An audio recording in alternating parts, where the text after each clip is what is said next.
Pasti saya melakukan sesuatu all out.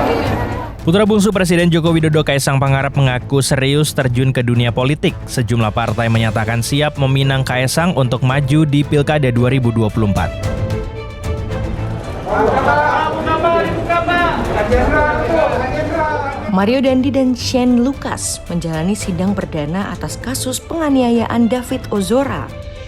Keduanya didakwa pasal penganiayaan berat terencana dengan ancaman hukuman 12 tahun penjara.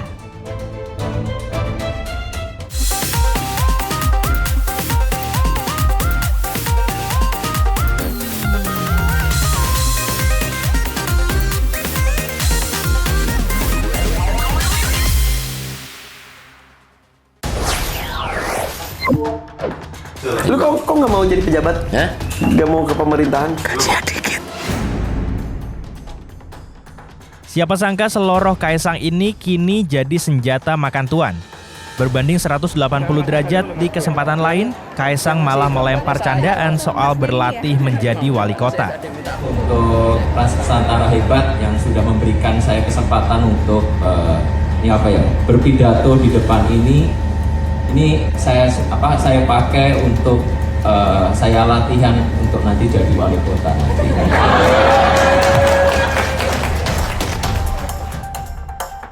Nama Kaisang memang kini tengah naik daun dalam Pilkada 2024. Kaisang bahkan dijagokan maju di 4 daerah, Solo, Klaten, Sleman, hingga Depok. Di Depok, Partai Solidaritas Indonesia percaya diri memasang baliho foto Kaisang di Jalan Margonda Raya. Kemarin Mas Gibran sempat ngomong kalau nggak boleh di Solo ataupun Depok karena nambah saingan. Nah iya, Mas Gibran tersaingi sama saya. Makin gencar Mas kampanye gitu. Pasti saya melakukan sesuatu all out. Apa? Ya, dukung. Fotonya juga dari saya. Kemarin saya udah supply foto-foto saya. Saya udah foto, saya kasih semua.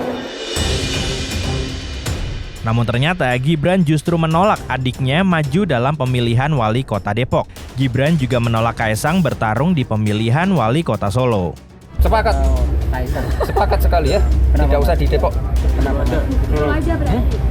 Jangan di Solo juga nambahin saingan ya. Oh, berarti Mas Gibran mau ke periode 2, Mas? Enggak tahu. Itu enggak kayaknya pada enggak mau milih saya ya. Yang menjadi pertanyaan selanjutnya, kendaraan politik mana yang akan dipilih Kaisang? Namun Kaisang belum juga buka suara. Kaisang bahkan tak langsung mengamini saat disinggung soal PDI Perjuangan. PDI Mas juga Mas, sama Mas Gibran. Ikuti jejak Mas Gibran, Mas PDI. Kalau itu belum tahu. Tergantung mana yang mau sama saya aja. Kan Pak lakukan konsultasi ke Pak Jokowi? Enggak, saya konsultasi ke istri aja. Sudah ada beberapa partai yang mendekati Mas Kaisang, Mas? Semua ya? Ada beberapa partai yang mendekati. Dan semua nggak mau, itu nggak ada. Di sisi lain, kasakusuk ketertarikan Kaisang terjun ke politik membuat sejumlah partai mulai melirik. Untuk Kaisang, Mas Kaisang boleh juga ya kayaknya masuk Depok ya, nanti PDI Perjuangan pertimbangkan. Mendukung Mas Kaisang di tahun 2024 nanti. Sebagai partai pengusung pertama, kami menyatakan kami bersedia untuk menjadi wadah. Akan majunya Mas Kaisang adalah sebuah kabar yang menyenangkan, menggembirakan bagi kegairahan kehidupan di Depok. Mudah-mudahan bisa terwujud dan Gerindra bila diperlukan siap untuk mendukung itu. Untuk terjun ke politik, Kaisang memang punya modal popularitas yang cukup tinggi. Selain diketahui sebagai anak presiden yang nyentrik, Kaisang juga dikenal memiliki sejumlah bisnis di usia muda. Kaisang bahkan masuk dalam salah satu tokoh 40 Under 40 Fortune Indonesia.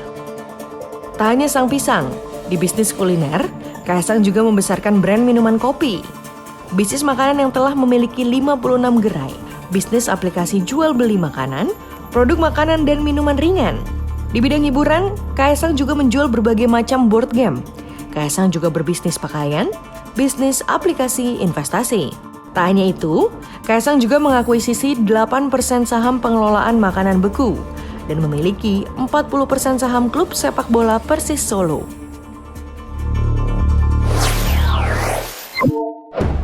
Pak Pasya, tolong Pak tinjau rumah nenek kami Hapsa Pak. Permasalahan nikah sudah dari lama Pak.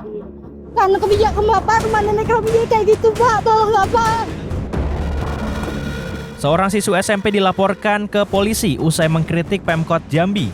SFA dilaporkan atas dugaan pelanggaran Undang-Undang ITE. Persoalan perusahaan Cina yang merusak rumah nenek di Jambi. Nanti gambarnya aku terain di sini, soalnya ini kebalik. Wali Kota Jambi menyengsarakan seorang veteran. Kok bisa? Ini Nenek Hafsah, seorang veteran kemerdekaan Indonesia yang terzolimi. Itulah kritikan SFA yang menggemparkan dunia maya. SFA protes karena kegiatan perusahaan tersebut membuat kondisi rumah neneknya rusak. Korban bahkan tak segan menyebut Wali Kota Jambi dan perusahaan itu diduga melanggar Perda nomor 4 tahun 2017 tentang angkutan jalan. Dengan tegas korban mengkritik Pemkot Jambi yang mengizinkan truk bernotase 20 ton lebih melewati jalan yang hanya diperuntukkan mobil dengan bobot 5 ton. Laporan terhadap SFA ternyata dibuat oleh Kabag Hukum Pemkot Jambi. Menurut pihak Pemkot, ada kata-kata yang dianggap tidak pantas dalam kritikannya. Pemkot Jambi mengaku tidak berniat untuk memenjarakan SFA dan akan mencabut laporan jika SFA meminta maaf. Pada Minggu 4 Juni, SFA mengunggah permintaan maaf. Saya menyadari dengan penuh bahwa terdapat kalimat ataupun pemilihan kata yang saya paparkan tidak etis, menyinggung ataupun menyakiti hati Pemkot Jambi dan Wali Kota Jambi Bapak Syarif Pasha. Atas dasar tersebut, saya meminta maaf dengan tulus. Atas kasus ini, Mahfud menyebut telah memberi pendampingan SFA. Saya menurunkan tim ke sana. Nah, tadi anaknya sudah muncul di TV minta maaf karena dia bersalah, emosi, memfitnah kantor pemerintah dan sebagainya. Tentu nanti kita selesaikan gitu. Tidak lalu kemudian kasus itu hilang. Pada 7 Juni, setelah dilakukan mediasi, kedua belah pihak sepakat berdamai. Pemkot Jambi pun resmi mencabut laporan. Meski berakhir damai, Polda Jambi meminta Pemkot Jambi tetap mengawal proses ganti rugi rumah nenek dari SFA. Ya, dihentikan. Jadi sudah damai, semua sudah sepakat, tidak ada lagi tuntutan apapun. Ya, yang penting kesepakatannya sudah pihak pelapor mencabut laporannya. Pemkot Jambi juga berjanji akan membantu mediasi keluarga SFA dengan pihak perusahaan.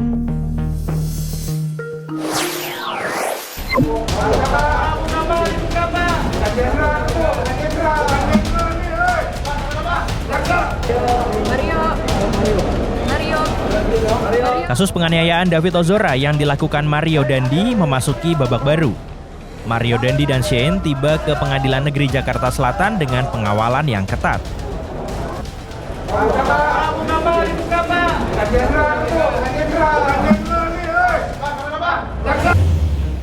Mario dan Shane Lucas menjalani sidang perdana pada Selasa, 6 Juni di Pengadilan Negeri Jakarta Selatan.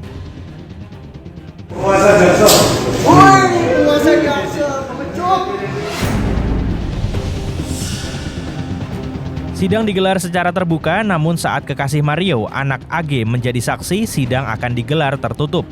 Keluarga Mario Dandi juga tak hadir dalam sidang. Saat ini sang ayah Rafael Alun tengah ditahan KPK.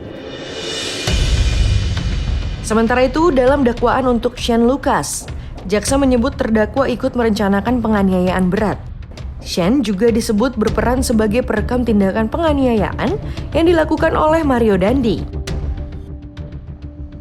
Mario Dandi dan Shane Lucas didakwa pasal penganiayaan berat terencana dengan ancaman hukuman 12 tahun penjara. Usai pembacaan dakwaan, kuasa hukum Mario dan Shane tidak mengajukan eksepsi.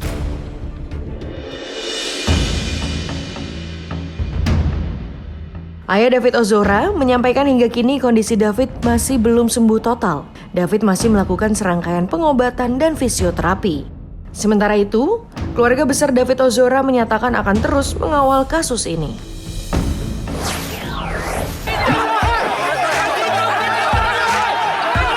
Pop News masih akan hadir sesaat lagi usai jeda. Tetaplah di Pop News.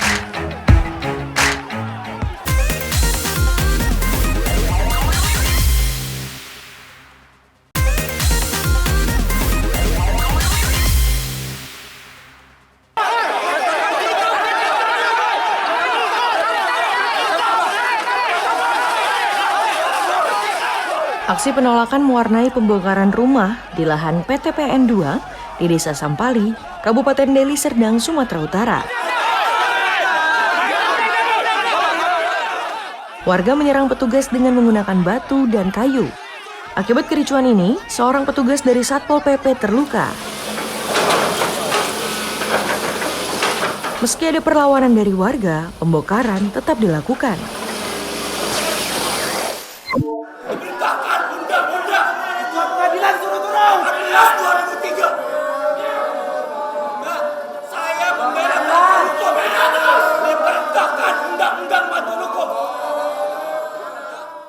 Salah satu pengacara Haris Azhar ini tidak diizinkan masuk ke ruang sidang.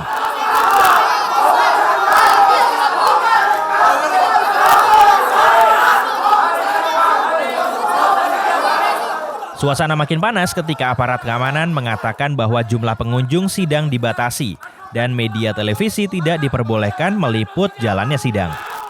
Ibu, TV belum ada jatah masuk, satu orang boleh camper sambil gambar. Itu ada teman saya.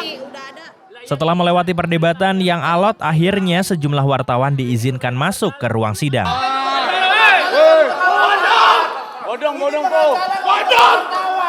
Sidang dugaan pencemaran nama baik oleh Haris Azhar dan Fathia Maulidianti di Pengadilan Jakarta Timur menghadirkan saksi Menko Marves Luhut Binsar Panjaitan. Jangan tarik, jangan, udah, jangan. Udah.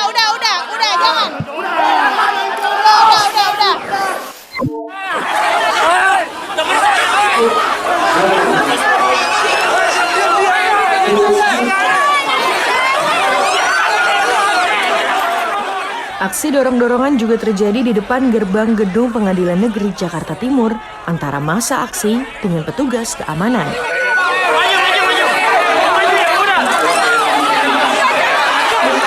Massa menuntut masuk ke dalam gedung untuk menyaksikan sidang kasus Haris Fathia. Aksi dorong-dorongan akhirnya dapat diredam dan massa kembali tertib melakukan aksi demonstrasi.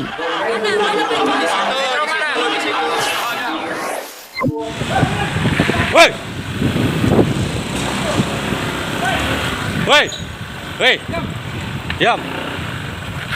Tadi kemana tuh? Aksi kejar-kejaran tak terhindarkan saat polisi menangkap para pelajar yang terlibat tawuran. Weh, sumpah demi Allah aja lu dari lodan lu tadi. Para pelajar ini sebelumnya sempat berusaha melarikan diri.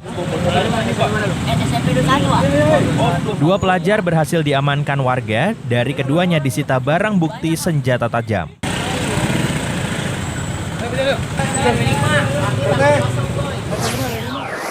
Banyak dia ya?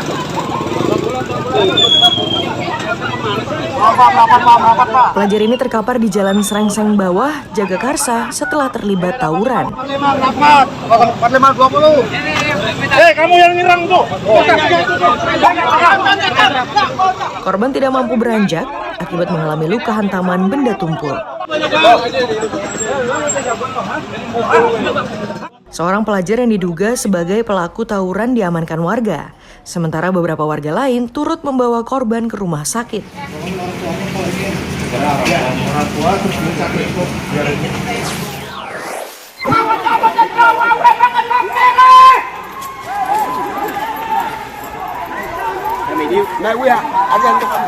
Bentrokan antara suku Mei dan suku Dani kembali terjadi.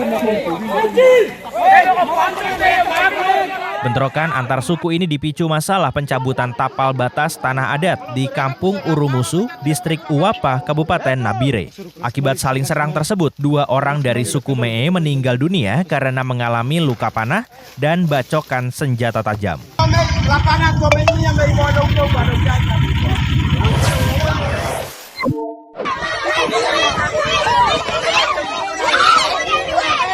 Dua orang siswi dari 2 sekolah berbeda ini terlibat perkelahian. Tidak hanya saling pukul, keduanya juga saling jambak rambut. Peristiwa ini terjadi di wilayah Pantai Merpati, Kecamatan Ujung Bulu, Kabupaten Bulukumba.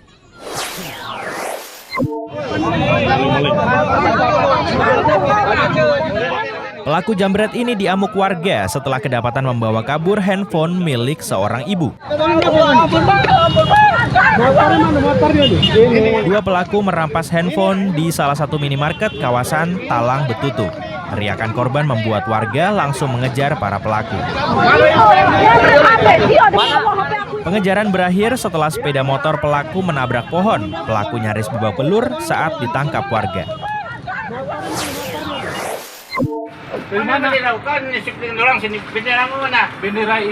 Pemotor yang melintas tanpa helm ini didekati polisi yang bermaksud untuk mengingatkannya. Bapak pakai helm Bapak ya. Helmnya dipakai. Ya, jatuh nanti pecah kepalanya ya. Pakai helm Bapak ya. Bukan mengindahkan teguran, pemotor ini malah memborbardir polisi dengan makian, bahkan nyaris menampar sang polisi.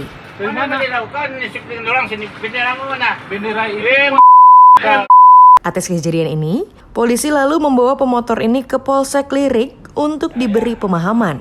Minta maaf sama saudara Doni, institusi Polri.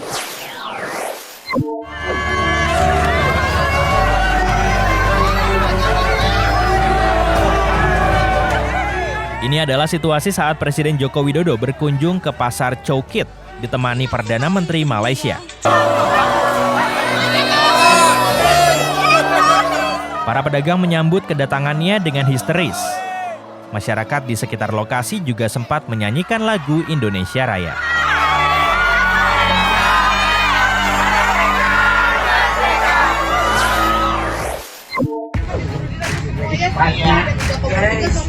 Pop News masih akan hadir sesaat lagi usai jeda. Tetaplah di Pop News.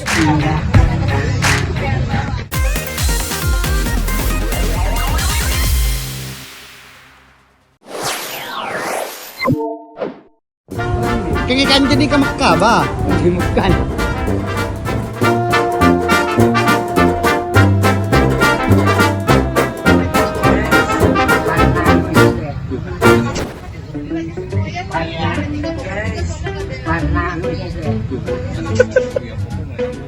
Seorang calon jemaah haji asal Majalengka ini mendadak minta turun dari pesawat saat akan mendarat di Bandara Amir Muhammad bin Abdul Aziz, Madinah.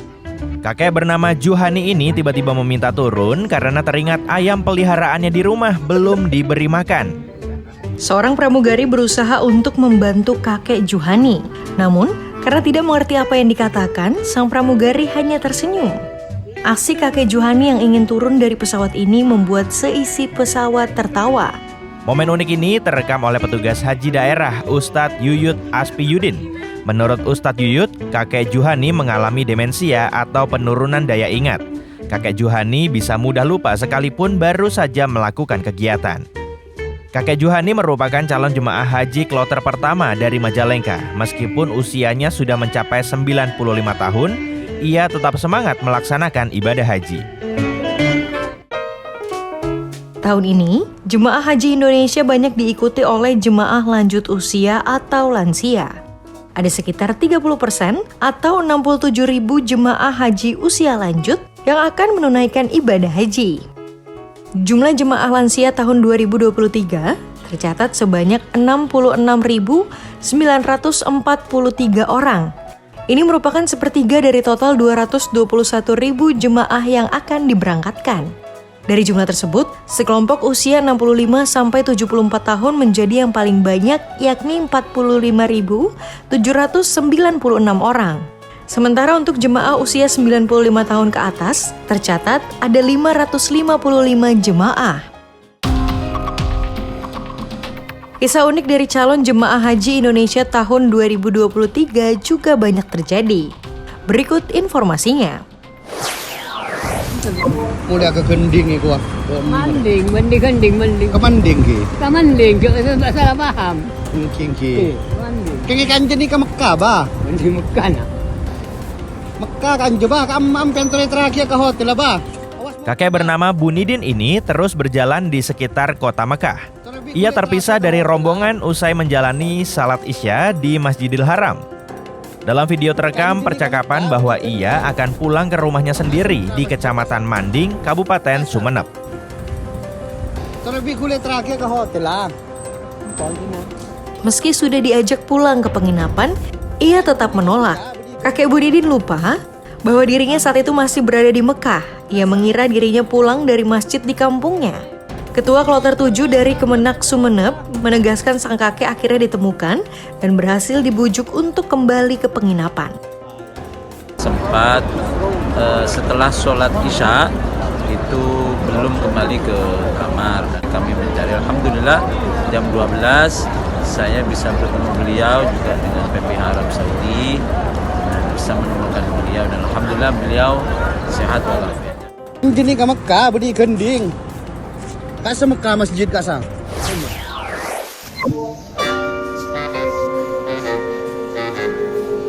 Para calon jemaah haji Indonesia mempunyai trik khusus untuk mempermudah mengenali koper mereka agar tidak tertukar dengan koper jemaah lainnya. Meski setiap koper sudah diberi identitas, seringkali calon jemaah haji kesulitan mengenali koper mereka.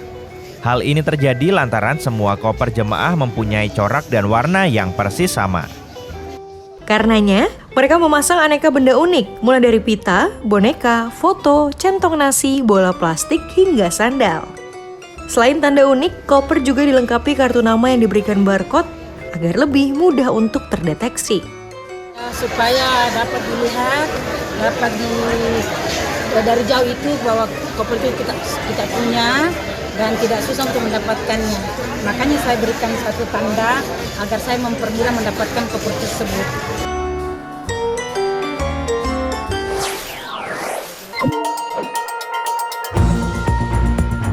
Berdalih ada saudara di Arab Saudi yang tengah mengidam, calon haji embarkasi Surabaya nekat membawa buah durian. 3 buah durian yang diletakkan di dalam koper besar terpaksa disita petugas karena termasuk barang yang terlarang bagi calon haji. Tidak hanya itu, petugas juga menemukan puluhan pak rokok saat memeriksa koper calon haji Kloter ke-9 asal Gresik ini. Sementara itu, sejumlah calon haji juga kedapatan membawa barang terlarang dan membahayakan penerbangan seperti wajan, paku, gunting, dan pisau. Barang-barang tersebut ditemukan saat pemeriksaan koper jemaah di mesin X-ray. Barang tersebut tidak diperkenankan dibawa dan akan dikembalikan seusai jemaah haji pulang ke Indonesia.